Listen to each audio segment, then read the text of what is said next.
I am very curious to play this. Actually, not to play, to DM this. You would like to DM it? I would love to play it, to be honest. I want to DM it because I want you to have a break. Okay. So I think you deserve a break. I do. Also, I don't think this requires a lot of preparation. It's a starter set. Yeah, I mean, I'm gonna run it. I'm not gonna make any change to it. I'm gonna run it as it is. The only change Yeah. I might make it is that instead of playing one of the pre-made character, I will let you choose make whatever you a want. first level character. Because it's probably gonna be first level as a starter set. Yeah. Also, I've seen these characters, as in the character sheets. Yeah, what do they have? Because they're the kids from the cartoon. Ah, okay. Yeah. They're literally the grown-up version of the kids from the cartoon. That's interesting. They are very cool because they all have one magical item each, which is the magical item that they have in the cartoon from the 80s. Which are, some of them are pretty powerful magical items. Yeah. Such as the club of the barbarian has a club which does a ton of damage. Like for a first level character, does a lot of damage. I think it's intended to kind of like show, oh yeah, have this cool item, deal out of it, have fun, kind of thing. And that's exactly what you need to get people started into Dungeons and Dragons, because you don't want to get them into Curse of Strahd for the first time. No, yes, and also you don't want to get them into math. Yeah. Like you want to give them. You want to fool them into math. Exactly. You want to fool them into math.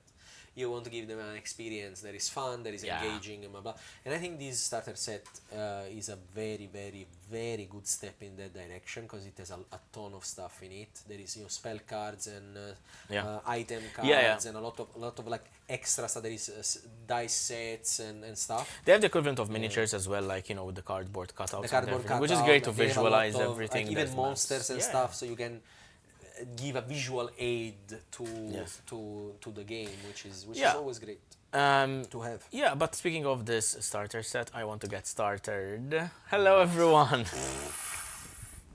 We're getting worse and worse every time. Okay, so just give a little bit of frame of reference. This is the last thing we're recording this weekend, and we're exhausted. Hello, everyone. Welcome to the cold open of episode 17 of session 1. I wish I could show you Jade's face right now. I wish I could show you Jade's face. Well, you can see my face, which is almost as disappointed as Jade's face. They come back here every time. But they kind of have to. We have contractual obligations to fulfill. Well, so we were talking about this beautiful starter set, Heroes of the Borderlands, which is the official starter set for D&D 5.5 edition, which is a great starter set. We have to thank our friends at Pandemonium. So first and foremost, shout out to Glenn. Fucking MVP guy. Yes, like we went to meet him.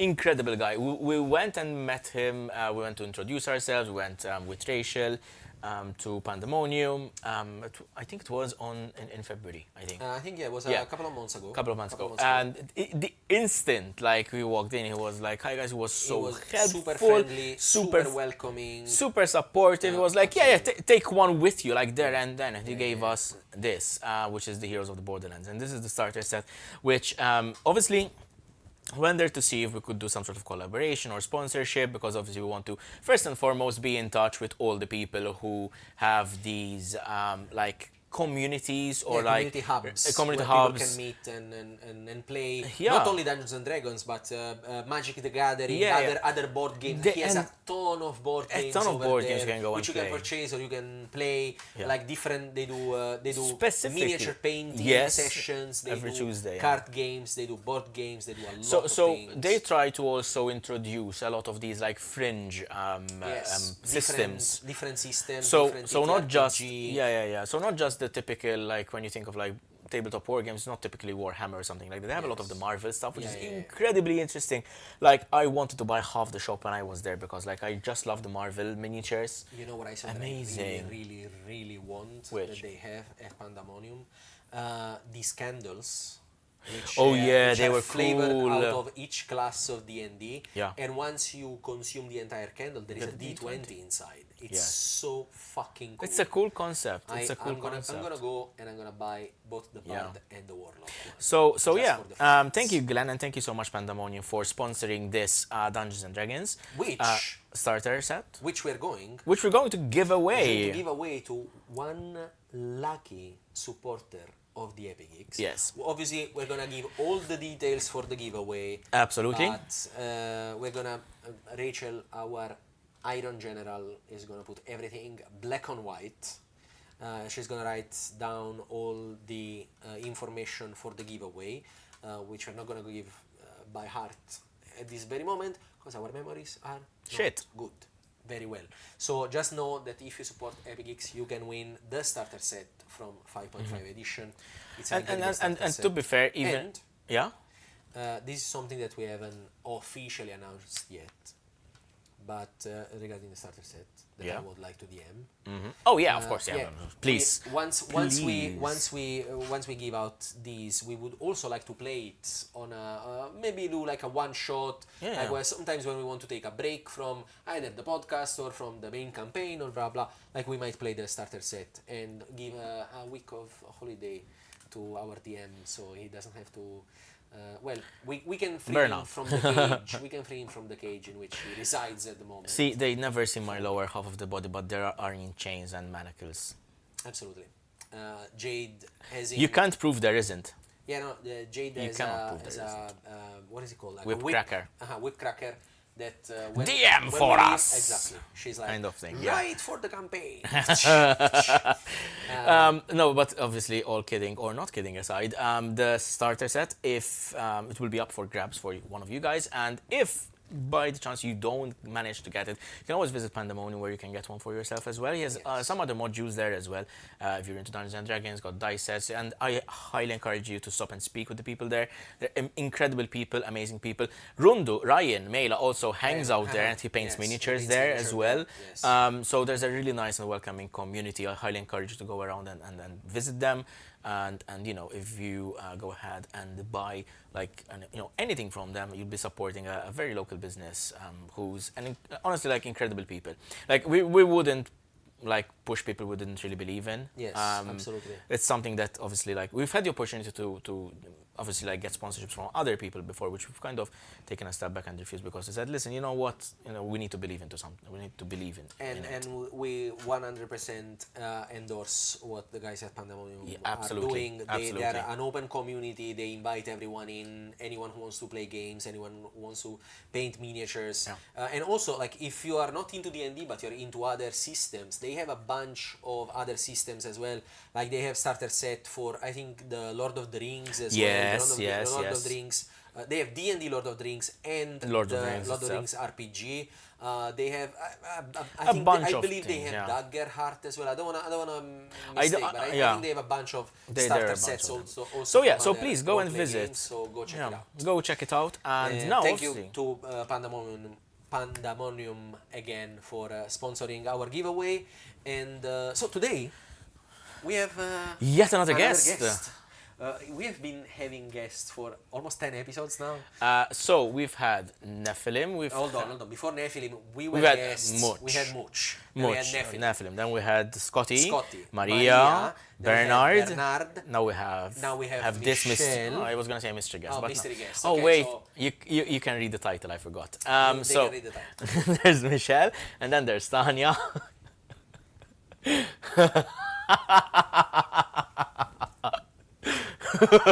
So yes, today's guest is Michelle. This is episode 17 of session 1. Roll the fucking clip, please, Jade. Take me away from this.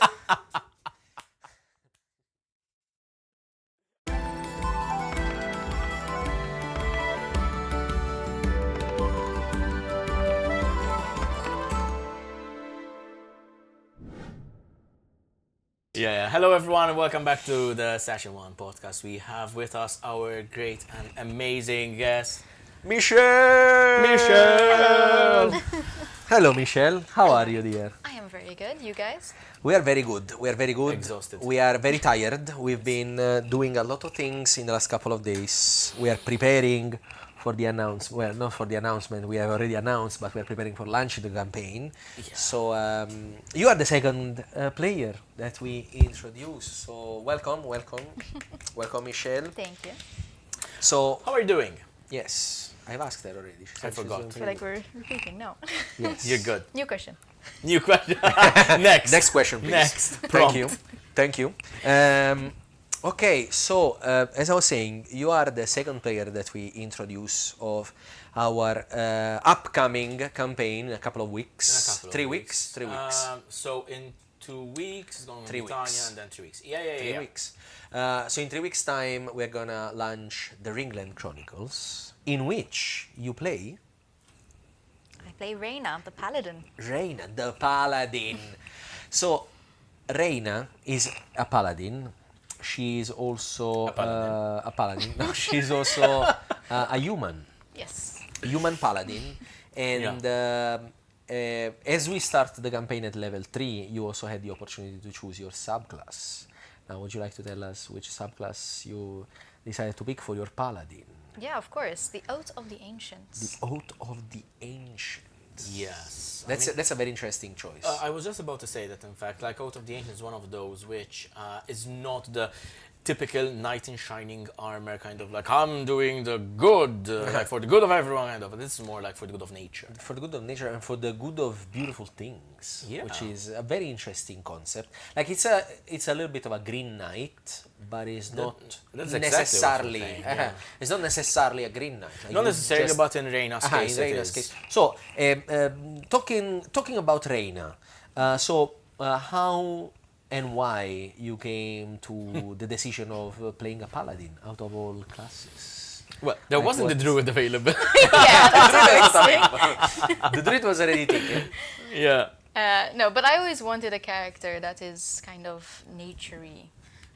Someone who kind of would prioritize nature and also just loves the idea of the peace that surrounds nature and Yeah. protecting and all of Yeah. that. But at the same time, I wanted to be a tank because I cannot just stay far from the danger. I want to just rush in. Nice. Stuff. And to be fair, you hit stuff very well. Like in the campaign so far, we've seen like that. that you've hit stuff really hard. Listen, even when she doesn't hit stuff really hard, she's still very good at positioning Yeah, herself. Because we have to say, your rolls have not been the best so far. You have been a bit unlucky, but, and this is something, okay, can I do a little spoiler on a minimal Reyna ability? It depends. I may have to censor it after. Like but we'll say it. the weapon mastery that she chose. Oh, that's fine. Okay, so you chose, obviously you fight with a great sword, which is a very interesting weapon for a paladin. Like it's this typical paladin with the broadsword, but you chose the Grace weapon mastery, which allows you to still do damage when you miss, which you have used a lot Yes. recently. A bit too much. Was it one of those things where you like? Okay, so you know how there is the Will Wheaton curse, where Yes. like Will Wheaton never succeeds in anything whenever he's rolling dice. But like, did you come from To a ridiculous scale. To where? No, to a it's true. Like ridiculous it is scale. actually recorded on camera. He just failed. So Will Wheaton, he has become more famous because he was part of Big Bang Theory, but he was before Big Bang Theory. He was in Star Trek, right? Star Trek when he was a kid. Yeah. When he was a kid. So Will Wheaton has gone and play in different D&D campaign, one of which is Critical Role, but he also had like his own tabletop, which was like board games. Yeah. Exactly. Whenever he rolls always shit. Mm-hmm. Always, no, Michelle, always. Yes, it's true. Like you can't even Interesting. believe it, and it's actually recorded on camera. But like this is the question that I kind of was going for. Like, did you come from that kind of background? That's why you took Grey. So okay, so I know I kind of like I roll shit usually, and I still want to do anything. I want to still do something. You see, I wish there was such a good thought process behind it. but no, I were mean, actually- you yeah, know, that's, you know that I'm not a huge D&D player. I've only played like a couple of times before, so the Okay. experience is not there yet. Okay. That's fair. That's fair. I mean, to be fair, we wanted like when I started suggest. Sorry, I'm not wording today. So when I started suggesting the different players I kind of would like around the table, I didn't want to have a cast of wholly experienced D&D players. I don't want to have 4 Peppers. Because then you have to deal with... That would be a nightmare. No, because then I have to deal with 4 Peppers. Yeah, that would be a fucking nightmare. I don't want 4 Peppers at the table. There can only be one. Absolutely. To be fair, I could have just started with all 4 of them in an arena and only 1 Pepper would survive, but then you never know. But no, I mean, the fact that you are a relatively newer D&D player actually does I think was a choice. It was a choice that we made. Something that Kurt really wanted since the very beginning. I remember when we sit down and talked about it, he was like, obviously, I want people that knows what D&D is and has a general idea of how to play D&D, but doesn't necessarily have to be an expert in D&D, because we want to tell a story. So we want people who's able to be storytellers or have, a background in performing or LARPing, and in your case, you are a singer. Yes. You also perform in theater? Yes. It's been a while now. I'm not gonna lie. For me as well, but I still say I'm a theater kid. So you are allowed. You are allowed to say, even if you were 10 years ago, you were still a theater kid. Well, in my case, I was dramatic, but I was never just a theater kid. You're just a drama kid. To be fair, that's probably why I was a theater kid. They're like, drama, but you in theater. Makes sense. So yeah, you've been using your Grace ability of your Paladin a little bit, but I have to say this. Even though, as you said, you are not one of the most expert players at our table, I do think you have been focusing a lot on learning your stuff and using them quite efficiently. Honestly, in the first 3 episodes, obviously yesterday we were talking about this. Yesterday we had a very significant moment in the campaign already, but also we had a bunch of fights during these 3 episodes, in which I think you have hold yourself pretty well in battle, which is very important for someone who plays, the tank, or the bruiser, as you were saying, because your character, when she hits, she can dish quite a lot of damage. We've seen that.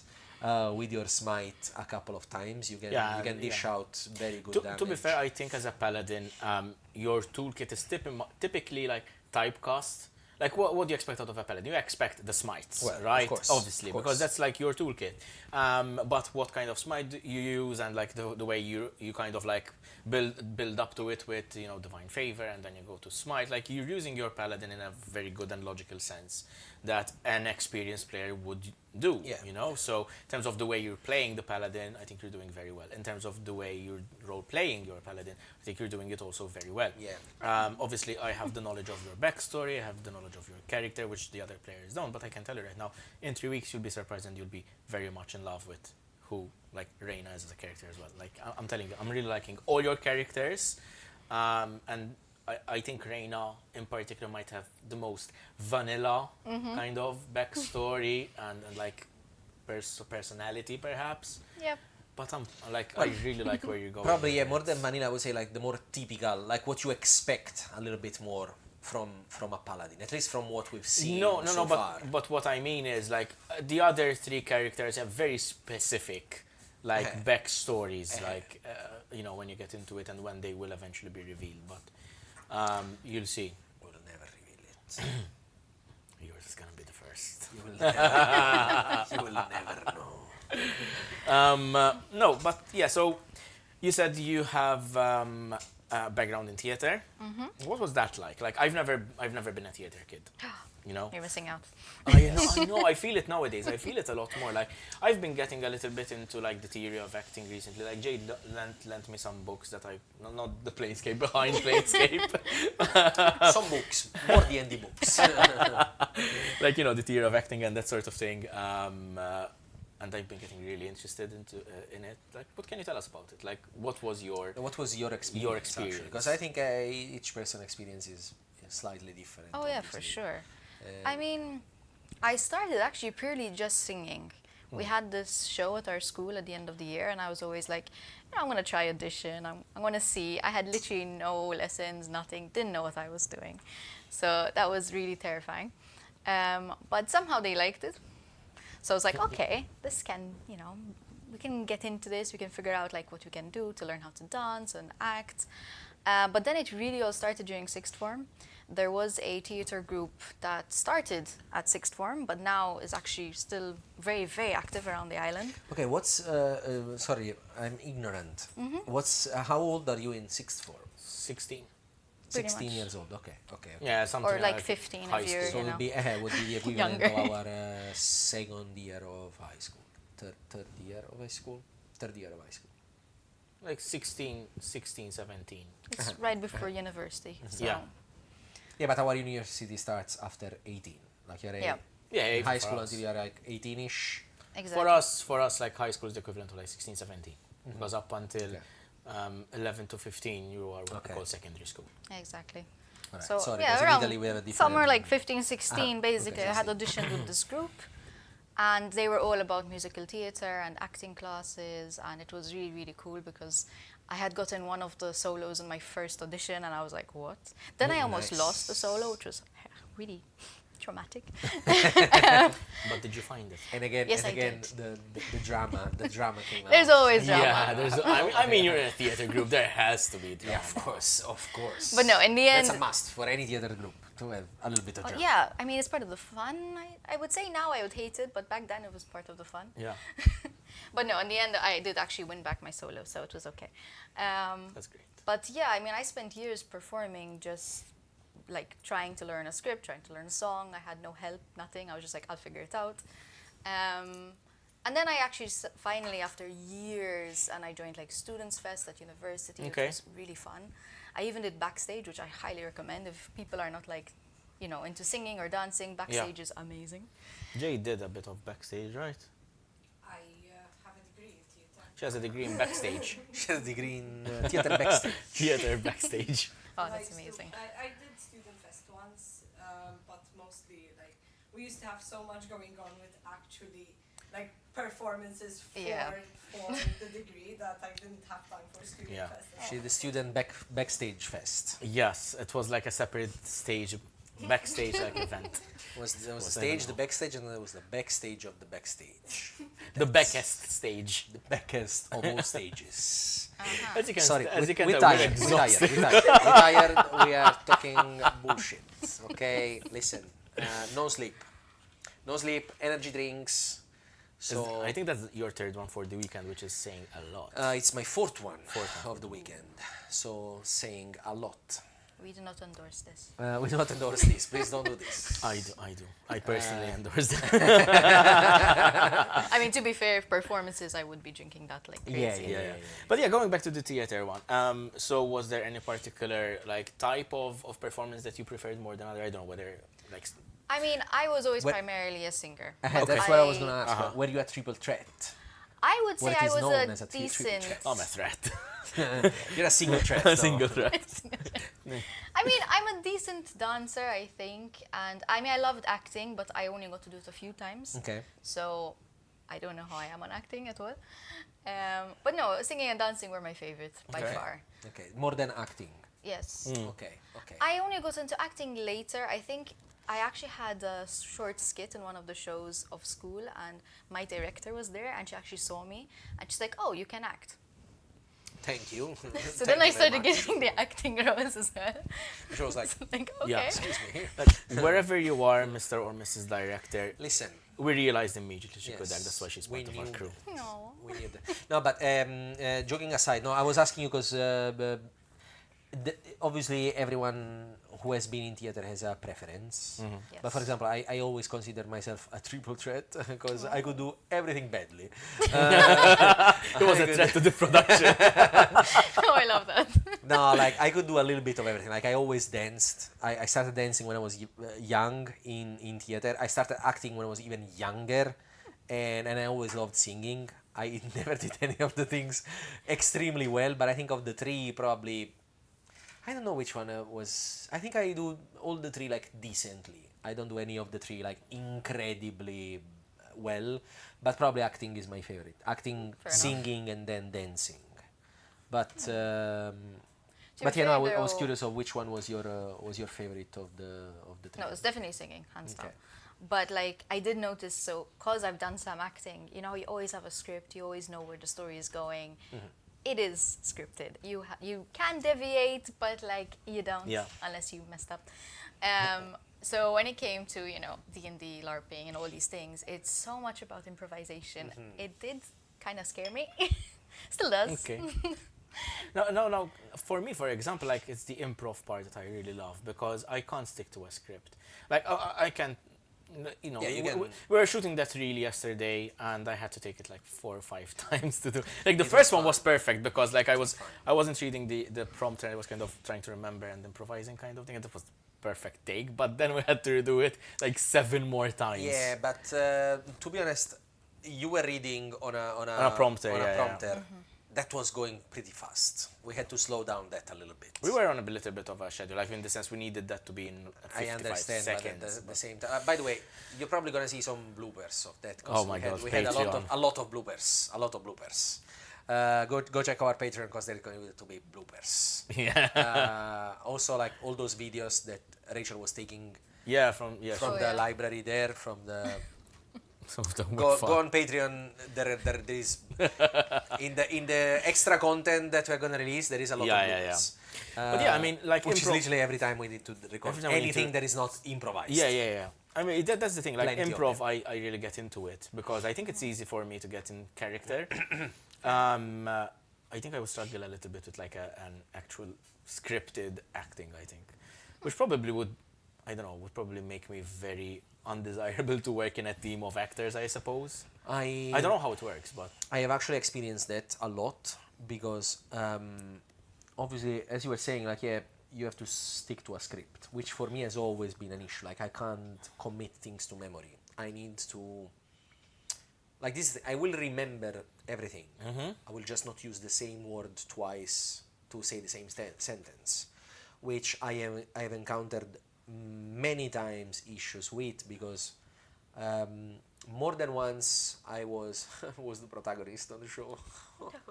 But no, I can feel Bernard eye rolling from here yes, while not being yes. here. No, but it happened to me multiple times. Obviously, to be one of the main roles, not always the main role, but multiple times in the main role. So you have to interact pretty much with every other character of the play. And what happens is that obviously people they know their hook from the last sentence that you say. And if you don't say the last sentence in the way that they know it, they don't know when to enter.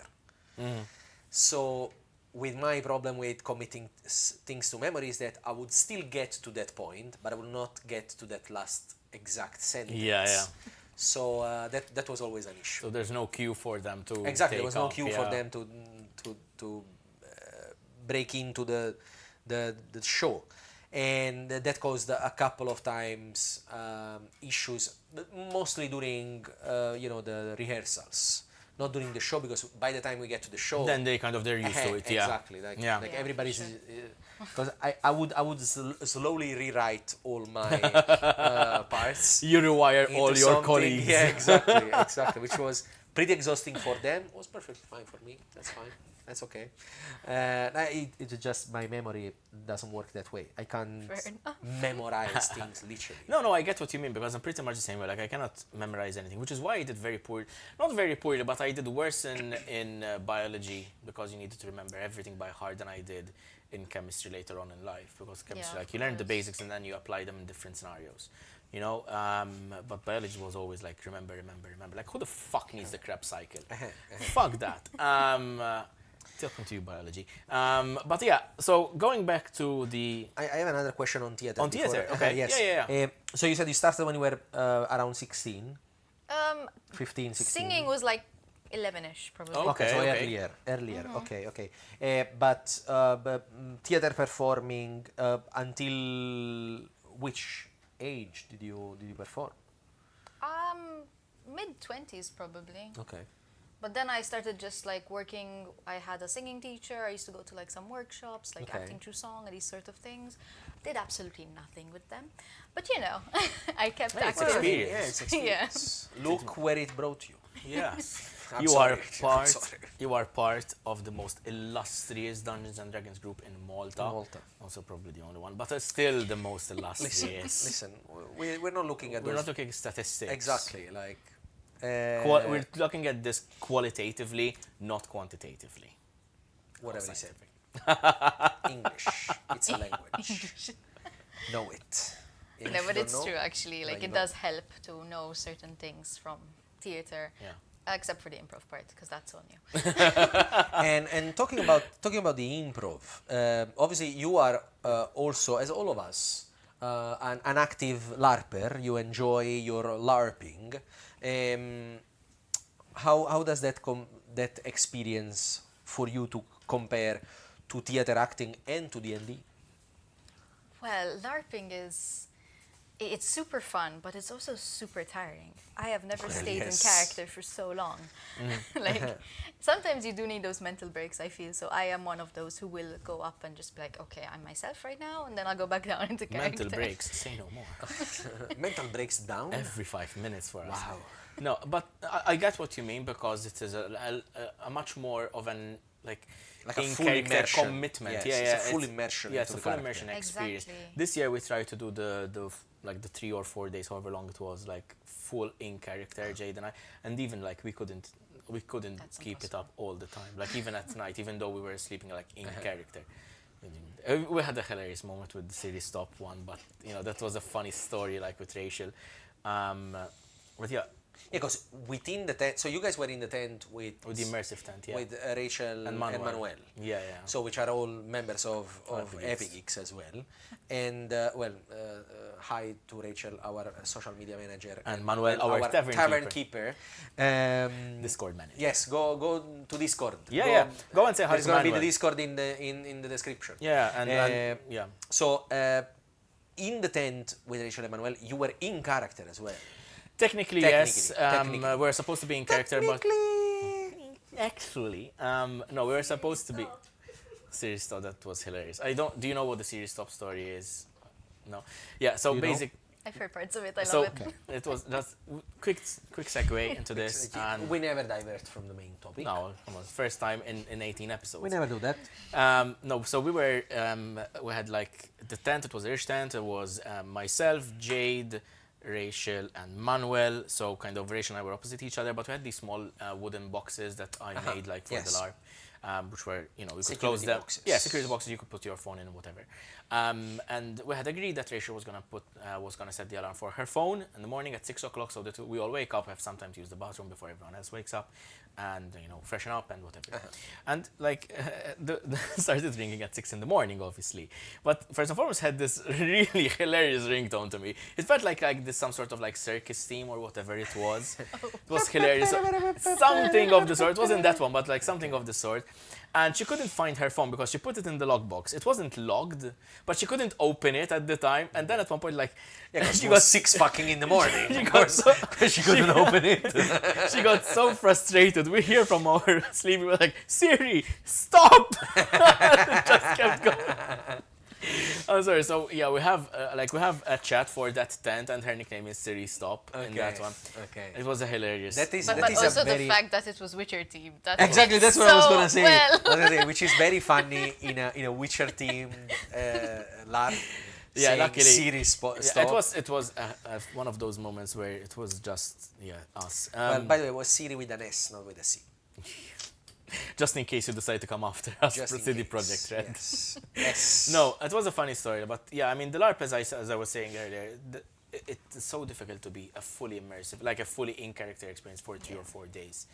But yeah, Dungeons and Dragons, I feel like it's more of a easier, less of a commitment kind of like in-character. In character, yes. For Because sure.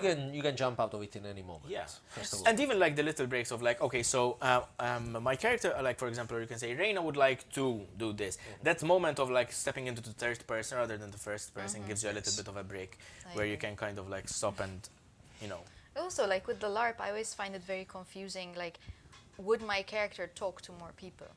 because she's a very like, she doesn't know anyone really. She's quite alone. So sometimes I'm like, I want to talk to everyone. I want to know everyone's story. I want to help them on whatever they're looking for. But then I'm like, well, would my character do that? Yeah. So then it's a bit. I think it's fair to say that that same question is asked by all the other people around you. That's In that context. Like, because there are a lot of people who would say, like, would my character do this? No, so I don't do this. I think it's one of those moments where you can, I think you are allowed to say, okay, so my character wouldn't typically do this, but, you know, off chance things happen in life as well. So, you know, I'm going to go for it anyway. Like, it's how I got some of the best roleplay I've had, like, both in LARP and in D&D as well. Like, diverting a little bit from your character, because these things happen sometimes. Like, you're never the same person every day, exactly. Also, to be honest, like, you are the one making your character. So if you want to do something, your character must shut the fuck up and just do it. Yeah. Because Has to obey. you are exactly like I disagree. Not disagree. Like I had a different experience in the sense that for me was not tiring to be in character all the time. Obviously, I knew I want to preface this with saying that I did not join the full immersion tense because I wanted to have the opportunity whenever I wanted to step out and say, I want to step out, blah, blah. But I almost never did. Like, I was sometimes even early in the morning, before breakfast, before briefing in the morning. When I didn't know if people was already in character or not, I was in character. To be fair, we woke up in character. Like, we woke up in character, we wanted to be in character and everything, but you know, things obviously, like, took a different turn, obviously, because there needs to be a certain level of out of character to coordinate and stuff. But that's why, like, to me was really not. It was really not exhausting to be in character all the time. I very much enjoyed being into the skin of my character. I loved my character in the LARP, but with the knowledge of whenever I feel like, you know, overwhelmed or tired, blah, blah, I can get out and just you know, be Pepe. Did I want to be Pepe during those 3 days? I really didn't. I really didn't want to. That's why we're role players. Exactly. We don't want to be ourselves. I mean, I've said it before. Like, I started like the local LARP in Malta, the very first 0 episode, like the prequel, whatever you want to call it. Like, I needed to not be myself for those 6 hours, and it really helped me out a lot. But no, I mean, speaking of difficult times and immersing in character, I wanted to ask you, like, do you have any such experiences as Reyna? Like, were there any moments where you said, okay, so I'm not going to be in character right now, I need to take a step back, even if silently or privately, like around the table? Were there any maybe difficult moments that you experienced? Obviously, without spoiling the story so far. I mean, so far we played 5 sessions. 5 sessions, but still, I mean, 5 sessions of role playing, that's significant. I mean, I think if I am very unsure or I really don't know what I could do, like, I know you can do everything, but you know, at that point you're just a bit overwhelmed maybe.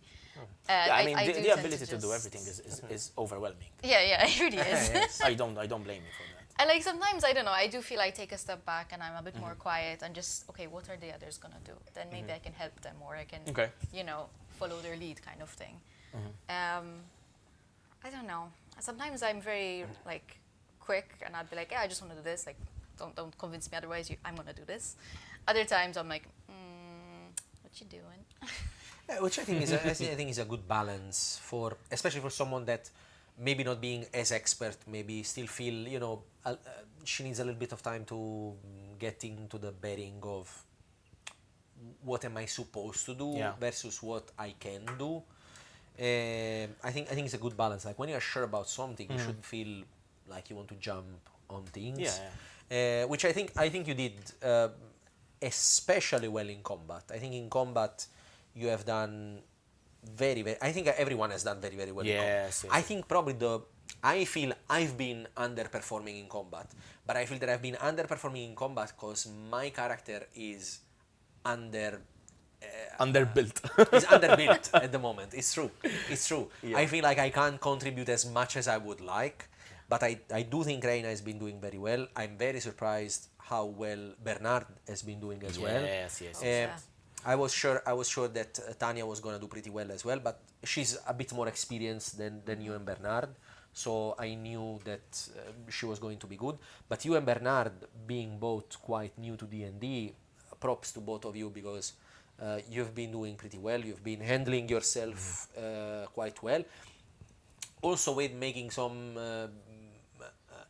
questionable / brave choices, I would say. So I think that was so far that has been my feedback to Kurt and to everyone who has joined us. I think the party has been doing pretty well. I was not scared, but Maltese moment.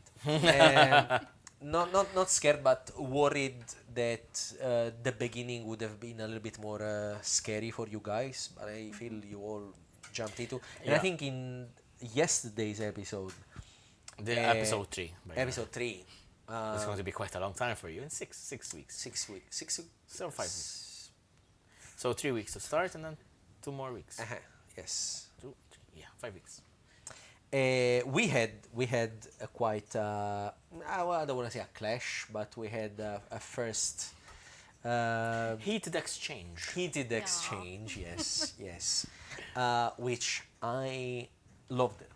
I really loved that moment, because it gave me the opportunity to highlight. I think the reaction that Reyna had to Defiance is exactly the reaction I wanted. From a human, from a, how do you call it, Trintarian? I suppose, Trintarian, yeah. From a Trintarian, from a human, because we are both, our characters are both inhabitants of the large city Metropolis. Is Metropolis, the Metropolis of Trintar, which is one of the biggest cities in the south of the continent. It is the biggest city in the It's bigger than Arcadia? Yes. Okay, Much I didn't know. Arcadia. So Trintar is the capital of the human kingdom. Essentially, yes. It's it's the largest city in the southern woodlands, which is the human kingdom, essentially. Yeah. So we are both from Trintar, and Defiance is a questionable personality, let's say. Yeah, I mean, very particular. Very particular, very peculiar, and is used to be treated in a certain way by people, which is mistrust and is mostly misjudgment, because he doesn't do ill to anyone, really. But people always expect the worst from him, because the way he looks and the way he, sometimes even the way he portrays himself in a quite, arrogant. Yeah, it can rub people the wrong way, I suppose. Yeah. And I think your interpretation of the human Paladin, because obviously, like, you feel this virtuous right to look at Defiance like, come on. Which I think is exactly what Defiance is gonna thrive off. Yeah, in the absolutely. sense that, like, he's gonna feel like Defiance is gonna feel bad, but Pepper's gonna feel great. Yeah, fine. But I don't really see Reyna being played as that righteous in that sense. It's not like against all evil kind of thing. I think Reyna's more of a neutral aligned, because, like, obviously, what are you looking for? You're looking to seek balance in everything, which I think is much more of a neutral approach. So I think Reyna's feelings towards Defiance are very much due to the way Defiance portrayed himself in her experience of him, I think, rather than previous judgment. So yes, I beg to differ, because Defiance didn't do anything wrong, and he has been treated like shit since day one. No, but that's the thing. Like, well, he didn't. So Defiance didn't do anything wrong. Yeah. No, technically no. I think it's just like, for Reyna, if someone is like has a huge ego and it's just it's unbalanced. You're on an extreme. Yeah. Yeah. No, 100%. And it's an incredible, to me, like, what happened in the session yesterday, and that exchange of, like, when Tanya was asking, okay, so but why do people treat you in this way? Like, because most of the people is like this. Most of the people in Trintar is like this, and that was not that was not a dig at Reyna. Obviously, was just like I'm used to this. Like Yeah. this is my life every day. Yeah. So Yeah. I don't care. Like you can say whatever you want because this is my life every day. And I think I don't know if it was a willing choice to portray Reyna like that, but it was great. Like it was perfect for Defiance. More than for Defiance was perfect for Pepe. Like Pepe is super happy about that. And Defiance is a little bit like he's like, okay, it's just another one, another one. But no, I'm really enjoying the role play with Reyna. I think Reyna is probably the goodest of all of us. I think she. I mean, to be fair, even Tanya's character is a good aligned character. If you had to use the alignment chart, which I don't really like. Hey, I'm not really talking about like the alignment. But like sense, if you want to give like a descriptor, I mean, good is what Reyna is and what I think Lugi is, but I think Reyna tries to be a little bit more kind of sticking to a certain at least list or set of principles. Which I think obviously is very fair for a paladin because ultimately you've made a note and you're supposed to stick to it. Yep, exactly. Which also I think introduces a nice element of Reyna trying to commune with her deity. We've seen it in a couple of episodes where Reyna tries to commune with her deity essentially and try to get guidance, but which I think is very important because it highlights the fact that paladins don't have a direct line of communication. Like, hey God, what's next, kind of thing. Listen, but you know, literally, I mean, technically nobody has that line unless a cleric might, in a way, like unless a warlock might. But a warlock is something different because it's not technically a divinity, it's sort of divinity. But even the cleric, like, is like the relationship that you can have with God. Like you can pray and hope for the best, and then you can look at answers into actions or whatever happens, which I think like following a God. Correct me if I'm wrong. Of nature. Yes. In a way, I think probably you would not expect an immediate like worded reply, but more like signs in nature and in the changing of seasons and introspection or a sign from a befriended animal or something. Exactly, like a chimpanzee walks along. Chimpanzee, sure. Typical chimpanzee of the fantasy worlds. Flying ones. Flying chimpanzees. Flying monkeys. Flying monkeys giving you the bird. Now I wanted to ask, this is a serious question because we cut it off saying, because Druid was not available. But why you chose to play an actual Paladin? Because Paladin is not an easy class to play. It's a very strong class. It's a very strong choice. Why, out of all the classes, the Paladin? So technically, in my last campaign, I was playing a cleric. So I don't want to play cleric again.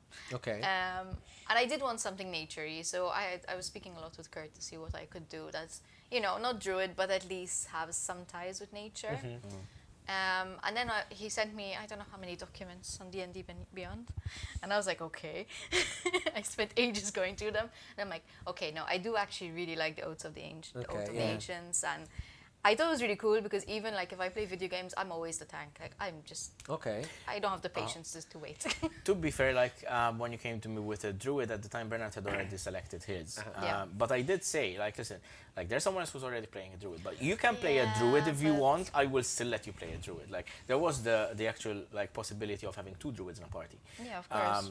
But I like the mix. Yes, I know, but if the players want to play that. What I'm saying is like it would have been great for us because like especially I would presume maybe she was gonna play like a Circle of the Moon. Circle of the Moon to be the completely tank. broken. Yeah, like a Circle of the Stars and a Circle of the Moon druid in the same party is insane. Yeah. Like the level of like very powerful, very powerful. But the Paladin, listen, the Paladin is without a doubt the best martial. Like of all the martial classes, Paladin is number one. Yeah. I would say maybe in 5.5 edition it has been nerfed a little bit. Because of the smite. Because of the smite, that now is a spell and it's a bonus action and blah blah. Because before it was a free action whenever you hit. Yeah. It was insane. Yeah. Might have been overpowered. Though. Yeah, the Paladin. It was an overpowered The Paladin class. was like at a single target damage, the Paladin could dish out an amount. Also because now, because the smite is tied to a bonus action, you can only smite once per turn.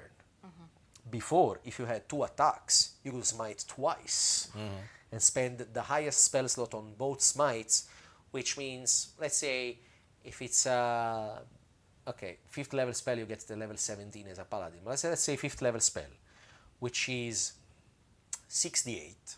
If the creature is an undead or a fiend, it's another d8, so 7d8 plus the damage of your sword twice per round. Like you get to 100 damage easy in a couple of rounds. You get 100 and something damage, which is all radiant, which bypass a lot of resistances and a lot of stuff. Like the paladin was kind of broken. Yeah. It's still a very strong class. It's still, in my opinion, still the best martial. So great show. And Yacht of the Ancient, I think, is one of those that is not the typical, Typical knight paladin, in shining armor, but it's a very, you can tell a very compelling story. If you are into nature, you can tell a very. You know what I really like compelling about Reyna's like personality, and obviously as we're saying this, the kind of the Green Knight, it's very much typical high fantasy. True. It's very much a knight with a sword defending something that they hold dear, kind of thing. It's such a simple, but not in a negative way. It's such a simple like premise. It's very much when you think, like when we were kids, think about all those like wizards and knights kind of fantasy. I mean, I had also chosen because I really wanted to have a nice either longsword or greatsword. Yeah. I wanted a nice weapon. I mean, fair enough. I mean, that typical high fantasy, this stock, what you think of, like, I really enjoy that about Reyna a lot, because it's a simple character in a very nice way. You can have a lot of contrived character, like, there's a lot of like layers upon layers upon like, for example, like, Lugi and the Defiance especially have layers upon layers upon layers of narrative and different kinds of aspects to their personality, which contribute and manifest in different ways in the campaign. So it's really nice to have a simple character, in inverted commas, that works and tells a story very, very well. Because it goes to show you don't need to have these highly contrived narratives to tell something which is but you can play something. You can play something that, like someone that has chosen their way and they just want to follow that path, and they don't have necessarily like problematic backstory or. And it's so amazing that it comes from a relatively newer player to Dungeons and Dragons. Yes. And this is exactly what I wanted to tell in the campaign. Like, you don't have to have 20 years, 25 years of experience to play good D&D. Yeah. It helps because you don't have to look at the rules, you don't have to look at the books, but and obviously there's a lot of experience to draw from roleplay wise, but you can be a newer player and still give something which is so good, and meaningful. And then honestly, like I've really been enjoying Reyna a lot in the campaign. As much as the other characters, don't get me wrong, but I think we will see more and more of all the characters as we go along, because I think in the last episode we saw already a little bit more of the characters and how they behave with each other and with the world around them. Because I think we had also a bit more of a quieter session, in the sense that we met less people than usual. Like usually in the first 2 sessions we met a lot of people. Even in the 0.1 and 0.2 we met a lot of people. In this session it was more between us. We only met one like very important personality, which was not like a super talkative person. So she just gave us a bit of information about what was going on in the place where we were, and then the rest of it was just us. Yeah, lots of roleplay. Interacting with each other. So I think it was honestly, I think, a really, really good episode, and I think it started showing how the group dynamics are gonna work in a sense, And I mean, obviously, there is going to be a lot more to discover, a lot more to unpack. We haven't unpacked a lot yet, but I'm really looking forward to see more of Reyna. And as Kurt was saying, you have chosen the Paladin. You are a human Paladin.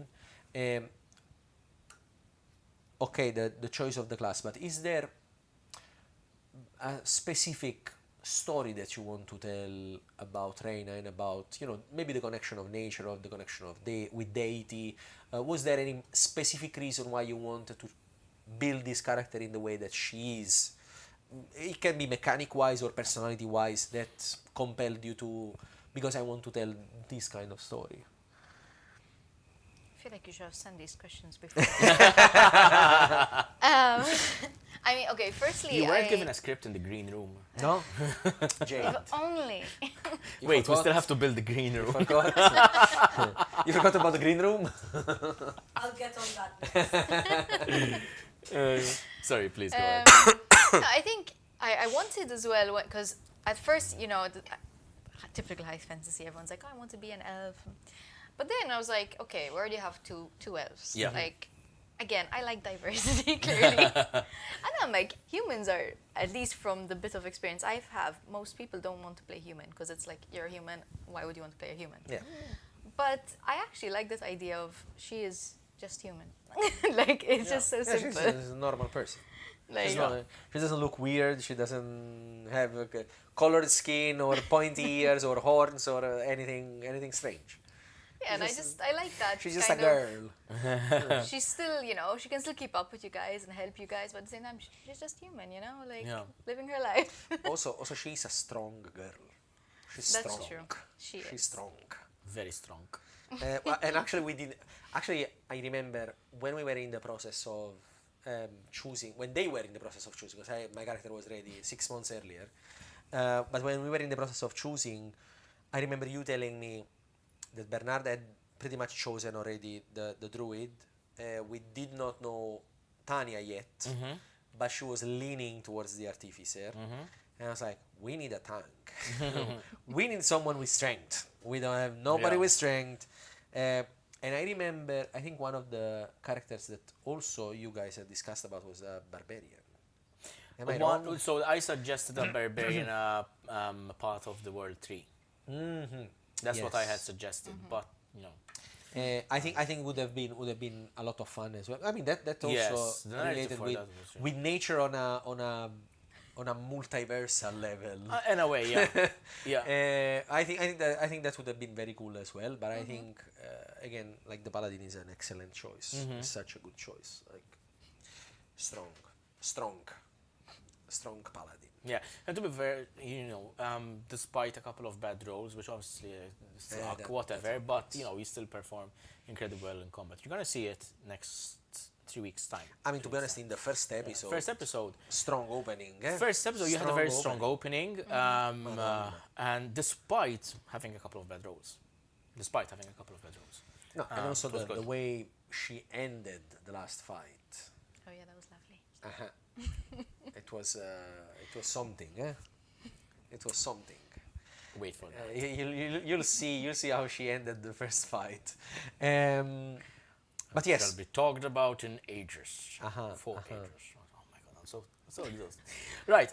So yes, we interrupted her answer. She was answering about if there was any compelling storytelling that you like. Yeah. If there is something about Reyna that you really feel you want to, a story that you want to tell, or if it's literally something that you're still trying to figure out, because sometimes you just build a character because you want to hit stuff with something, and then after you figure out. Yeah.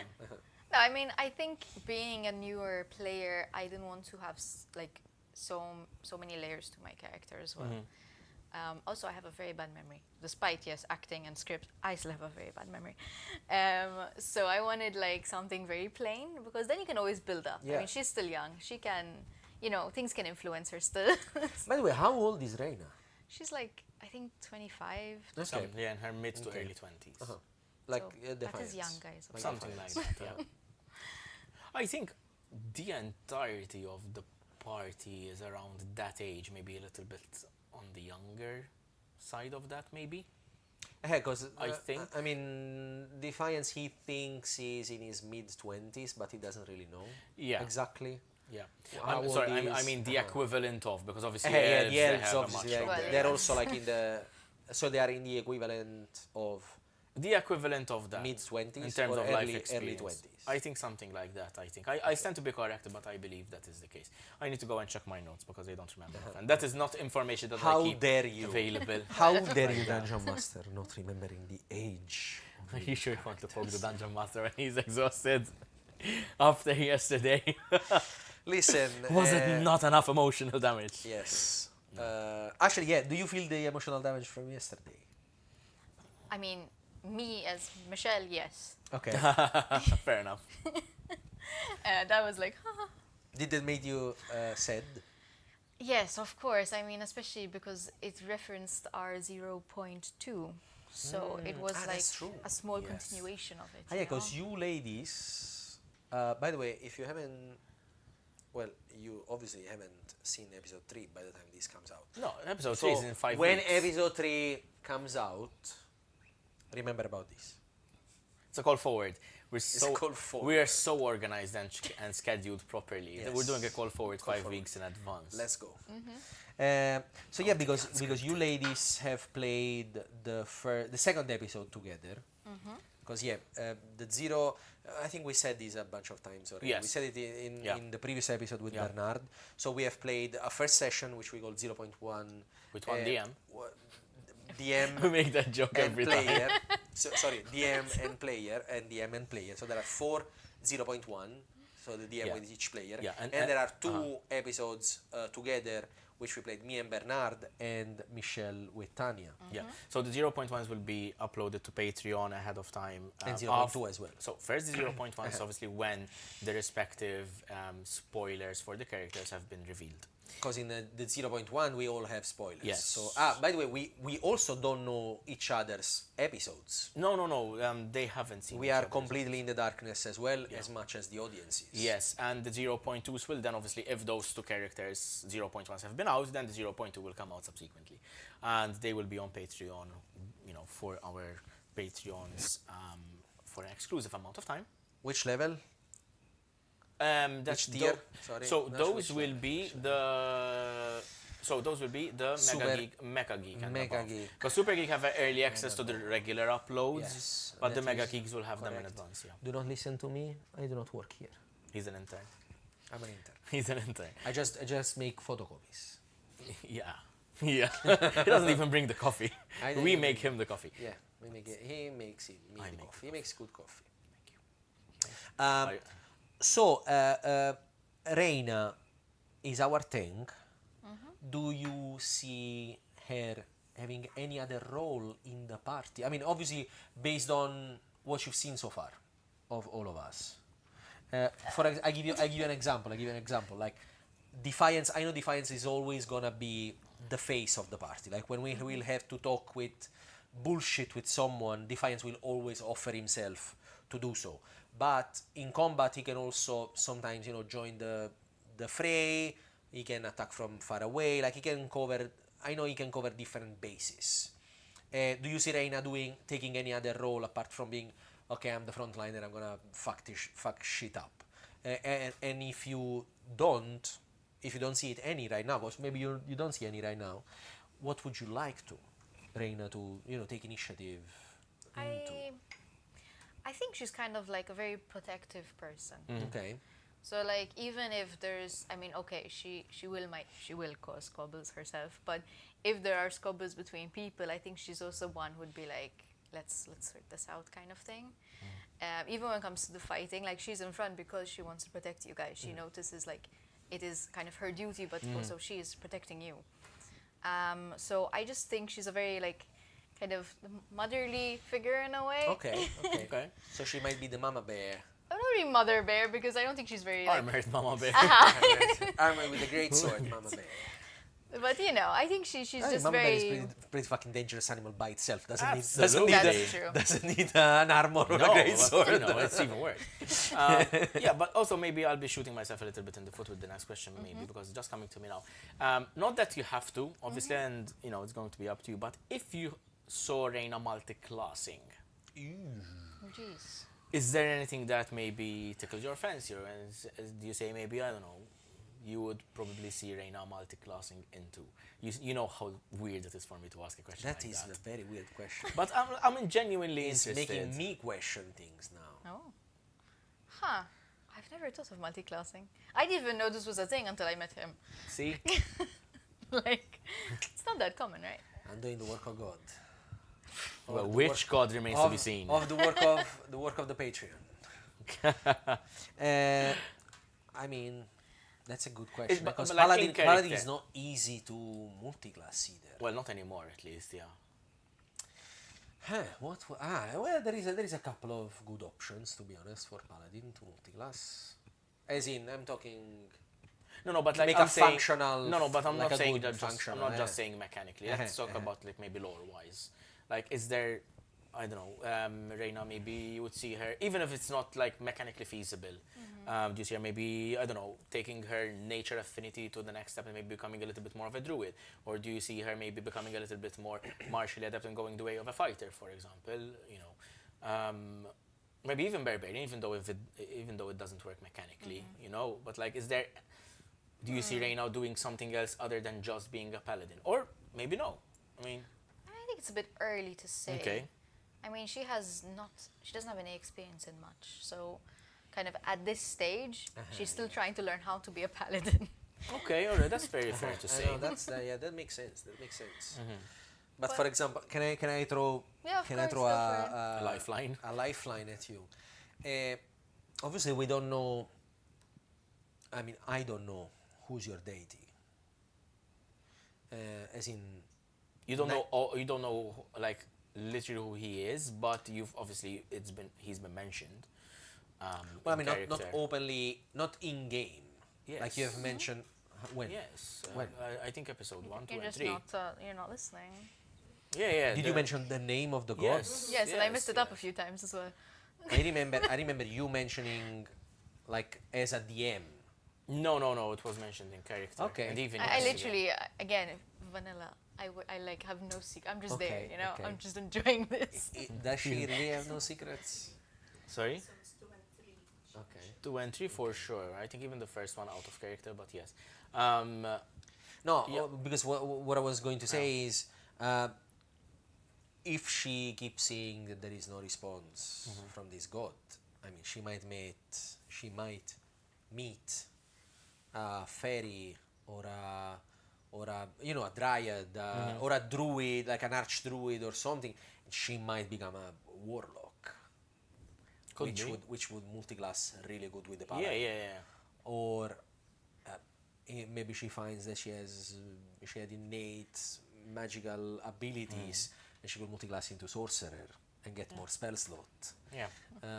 Those mechanically would Yeah. be the best options for the paladin. Like Yeah. especially the sorcerer would be. Yeah. I don't think there is a sorcerer that is necessarily like related to nature.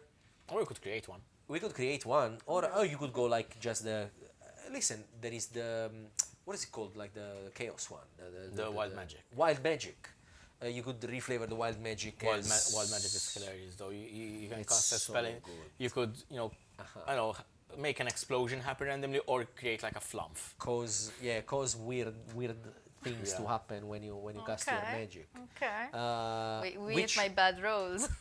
that would be hilarious. That would be hilarious.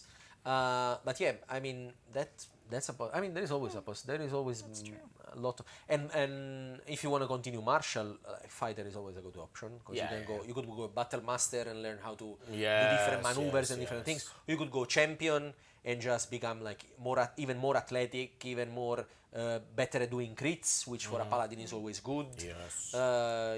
You have like different uses of your second wind as a fighter, so you can recover even more HP and do more extra movement, and like there is a lot of interesting options. Yeah, mechanically for sure. In that sense. I'm just simply asking, just like out of curiosity, because honestly, I don't see you multi-classing into anything. Like personally, I don't think that Reyna, like you, maybe Michelle as a player and Reyna as a character, I don't see them multi-classing into anything yet. But you never know where the story might go, because ultimately, like it's not the first time I've had a player in my campaigns come to me and say, listen, you know what, I've been playing a cleric for a while, and I like cleric, but I want to also play something else. Like, how would we go about that? And typically, I would preface that by saying, okay, so we need to make it make sense, like narratively. In the story, You're not just going to level up and have a different class, full stop. Yeah. It has to make sense, and then, which is why mostly I use the milestone way of leveling rather than just experience. Unless I'm running a dungeon crawler, and that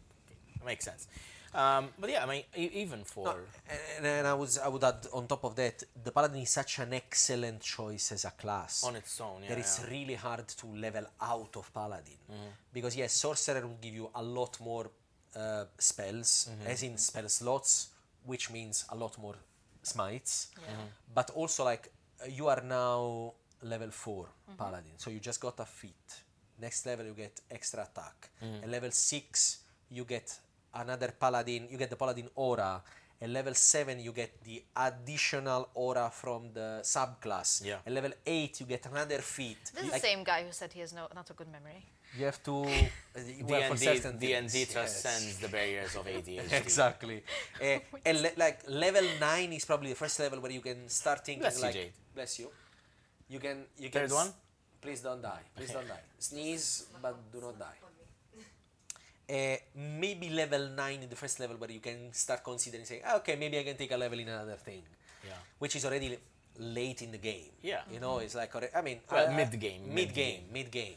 So, like, Paladin is such an excellent choice that really, like, starting from level 3, actually level 2, because level 2 you start getting smite. Yes. So from level 2, 3, 4, 5, 6, 7, you have something good 8, every level. you always have something good every level. So it's a continuous, like, crescendo of power. So it's really hard to multi-class. Unless you do level 1 in something else and then Paladin, then it makes a lot of sense. But once you start Paladin, is so good that it's hard to get out. Actually, and this is not, but it might be something useful for you as well. There is a video from. I will share that video in the Discord Bard's broadcast. There is a level from Trient's Monk which shows the best levels at which multi-class in or out of every class. It's a very mechanical, crunchy video, but it's a very interesting one because it shows you like when is best to multi-class into something or when is best to multi-class out of something, which is it's a little bit of an advanced concept, but it's a very good video. Yeah, I mean, speaking of, go check our Discord, because over there is the Bard's broadcast. So we have the public Discord where we all have a chat and all the good stuff. Pepe over there has the Bard's broadcast where he periodically shares a list or a playlist or keeps it updated. Yes, I suppose with different worth watching videos, and whether they are anything interesting that's coming up, or maybe it's something like tips and tricks of how to play certain class and that sort of thing. Also, we have our Patreon exclusive Discord over there for our Patreon members from the New Geek and basically all the tiers of Patreon. Yes. And we're all there to a certain level. We're all there. Mostly it's me and you. We are there pretty much almost every day.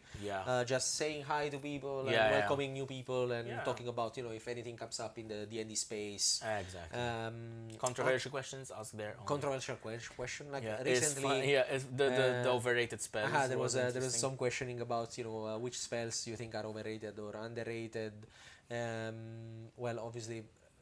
Recently, from when we are recording this, not when you will see this, because it's a little bit like a few weeks. Time skip. Usual time skip. So I have another question for Reyna. This interview will be over shortly. Yes, we will not keep you further. But so far, okay, obviously we can't do spoilers. Let's see, with which character you feel you had the best interactions, or let's say your favorite interactions, not necessarily the best interactions, but like with who you think Reyna has grown fond of the most. Those are very different things, having the best interaction and growing fond of Yeah, someone. that is true. Let's ask both then. That is true. Answer whatever you want. I think the best, or at least for me, the most fun interactions are obviously me and Defiance. Like, they're fun. Yeah, I like them. because we poke each other quite often. Bust each other's balls. Yes, mostly her to me. Like, Yeah. I'm still being a nice guy, even though Relatively speaking. relatively speaking, See by the ego. Defiance Ego. standards, by Defiance standards. But to be honest, I think now we finally all started role playing properly, like together, and because I mean, in the 0.2, obviously I did meet Lugi, and we did obviously role play a bit, but obviously it was our first session, like, so I wouldn't say we were like that role play, I think. But so now I'm really looking forward to actually getting to know more of you guys, because I feel like sometimes, I don't know if this is like a new player D&D kind of thing, where you just want to continue the story, want to figure out, and then sometimes you're like, but wait, I've been traveling with these people for a few days, weeks, whatever, and I never asked them like really basic questions. Like, I don't know them at all. I think you make a very good point, and that's why obviously this is something that Kurt has explained multiple times, that in the first arc of the campaign we're trying to move things along because we are on a time crunch. Yes. But I always try to take these little like bits and moments of like when we decide to go there, so the beginning of the Traveling. we go there, like I poke at somebody trying to get a reaction out of them. Yeah. Because that's something that Defiance would do. I wouldn't say constantly, but from time to time, like he likes to get, because he knows, and this is something that I strongly wanted Defiance to be. He's a button pusher. Yeah. Both with people and in situations. Like in episode 2, when we were, listening from the corridor, he was like, yeah, I want to go and poke. Poke the bear. Big red button. Yes. And he wants to do the same with other characters. Like, he wants to see the real reaction. Yeah. Because everyone is, nice and blah, blah. It's like, okay, but what happens when someone fucks with you? What is your reaction when someone is there and is telling you the things you don't want to listen to? Or what is your reaction when someone tells you something nice? Because I think our very first interaction was actually very nice. Or I felt it was very nice.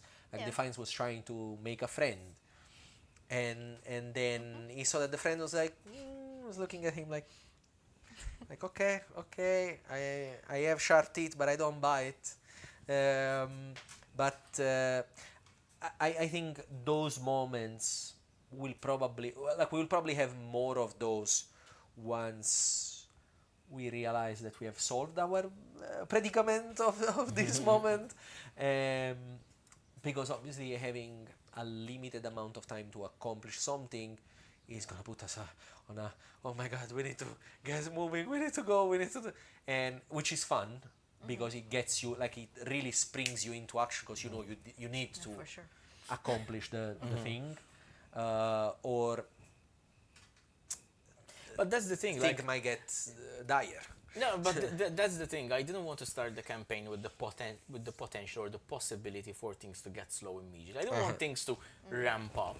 Because when that happens, first and foremost, it can be a rather meh viewing experience if you're starting off in a tavern, and the first hour of roleplay is literally everyone trying to talk and see, okay, so who are you, what do you do, kind of thing.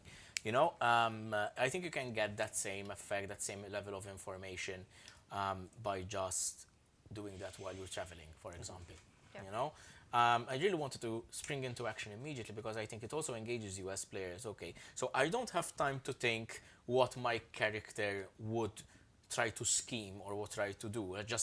It's instinct, you know. And I think that really brings out who you want to play as a character, who you want to be as, you know, players manifesting as your characters.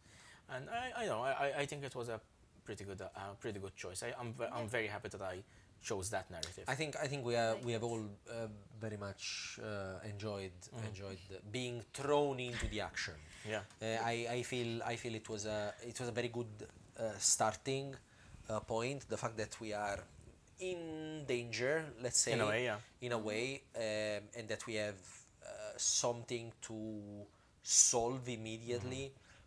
Didn't let us maybe slow down and blah blah. And I think that if we manage to save ourselves, then we will have that time to say, okay, so what do we do now? Yeah. Because now, okay, we've been, you know, together for a little while. We've been facing these things like, okay, bye, or like we're gonna stick together for a little bit more. I feel like there are lots of things we could do. I mean, he's Yeah. been doing stuff. Also because But none of those are your responsibility to tackle. exactly. True. Exactly. You know, I mean, your character might feel like you as a player might feel, okay, so this is a DM's hook, yes. But as a character, you might say, okay, so no, not my monkey, not my circus, kind of thing. I could see Reyna saying, okay, this is something that I Yes. should worry about. Yeah, I but wouldn't see Defiance, too. Defiance is like, who the fuck cares? Like, not my this is thing. none of my business. Like, Yeah. you do you. Yeah, but obviously, I mean, this is a campaign, so obviously you will be expected to continue, obviously playing together. But obviously, the reason There to is play going to be- together is going to be both down to you as characters to make the decision, and also for me as a DM to present you that option. I mean, yes, once you finish arc 1, then you're going to obviously resume your personal agendas. Yeah, and, You know? and we may say, hey, listen, you want to go there because of this, I want to go there because of, I have a show there, I want to go and perform there. when you and we started- travel together until that place. Yeah, you started this campaign traveling, all four of you traveling into the same place. Yes. So, you know, you had the reason to band together, at least you had the reason to be within the same common circumstance, because you were all going by chance Yes. to this particular place. And Yes, by chance. so what happens after Completely by that chance. place then is something else, you know? Never got there. Almost, Yeah. if we ever get there. If we Yes, ever that get is there. true. We've been interrupted halfway. Not a little about more than 3/4 of the halfway, way. 3/4 of the way. So we're actually kind of close, but not that close. Yeah. So close yet so far. But yes, and with that, I think it's time to start wrapping things up. Yes. I think that's a very nice note to end on, like the infinite potential of telling a Dungeons and Dragons story. Well, which is why we play this game, really. Love it, love it. Thank you so much, Michelle, for being our second guest player on the podcast. If you haven't seen the first one, go check Bernard's episode in episode 16. Episode 17, we have Michelle. Episode 18, not next week, in 2 weeks' time, we are going to have Tanya, our third and last player of the campaign. Hope you guys enjoyed, and we are sure that you are going to enjoy the Ringland Chronicles once it airs on, we can say the date, can we say the date? I think by now we would have revealed the date. June, so yeah, June the 3rd. 3rd. At 6 o'clock. 2026, 6 o'clock Central European Time, CET, which is Evening, now, not morning, guys. which is now 6 p.m. CET. So I can already feel the comments or the going on. Would it be this side of the screen? Yeah, this side of the screen, like the premiere chats, like 6 p.m. or 6 a.m. no, like 6 yeah, p.m. Come on, CET, guys. which is now CEST, because it's Central European Summertime in Malta. CEST. CEST. 6 p.m. CEST. We hope you enjoyed. Thank you, Michelle, for joining us. Thank you so much for joining us. Thank Thank you. you for being patient with Yeah. our shenanigans, as always. We were a little bit more unhinged than usual today. I think it's true. Like Well, I had an entire monster, so I feel quite uneasy. the scandal. Yes, the monster. As always, we'd like to thank our Patreons so much for supporting us. And speaking of, I think today we can actually show you one of the rewards that we have. So for the, as we said earlier, for the new geeks there is the Discord, and obviously for the super geeks there's the early access. Mega geeks, they have a bunch of extra content. And for the Epigeeks, apart from all of that, Also, you also...